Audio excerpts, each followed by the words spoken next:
So I'm going to start with a premise. And this premise is a closely held belief at our organization at EvolutionIQ. And I think we share it in common with a lot of our partners. And that's that claims are king.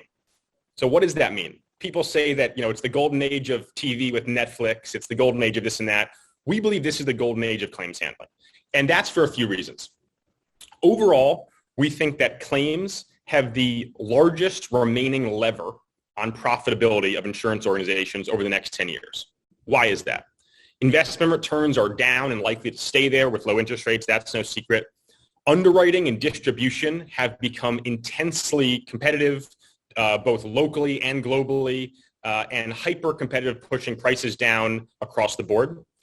But when you look at claims, they are the largest share of dollars leaving the organization and have received the lowest innovation over the last 10 years, the slowest pace of change relative to the other kind of core functions of the insurance business.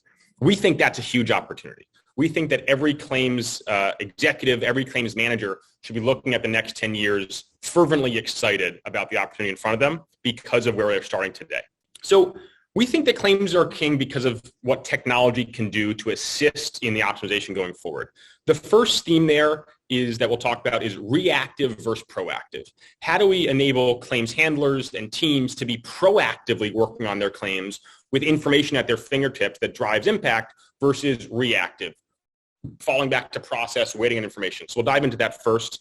Then we'll talk about consistency and outcomes. How do we ensure that claims that are created equal are receiving similar outcomes, both in terms of time and expense to adjudicate them, but also outcomes and indemnity payments? And the last is strategic control. How do we think about decision-making and leading one of these organizations? So maybe we'll start in the beginning. Ian, if you could talk a little bit about how you see claim handling, that balance between reactive and proactive and where technology can start to bridge that gap. Thanks, Mike. And I think you hit on some of the challenges. The reality of the claims handling process is we have a lot of people involved in it, whether it's the agent, whether it's the risk manager, whether it's the adjuster, or whether it's the examiner. And that's the challenge, right? It's dependent on human touch.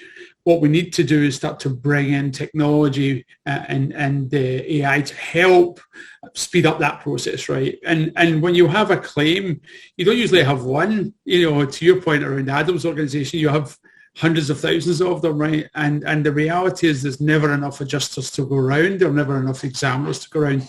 So we really need to start to engage people at the front end, use technology, whether it's handheld applications, whether it's data, whether it's the ability to drive the right information to people's hands, to use technology to partner a lot quicker and be much more proactive around the claim, both pre and post claim, because that's one of the challenges, right? It's a very people-dependent process, and if we don't bring technology to it, it's never going to be proactive.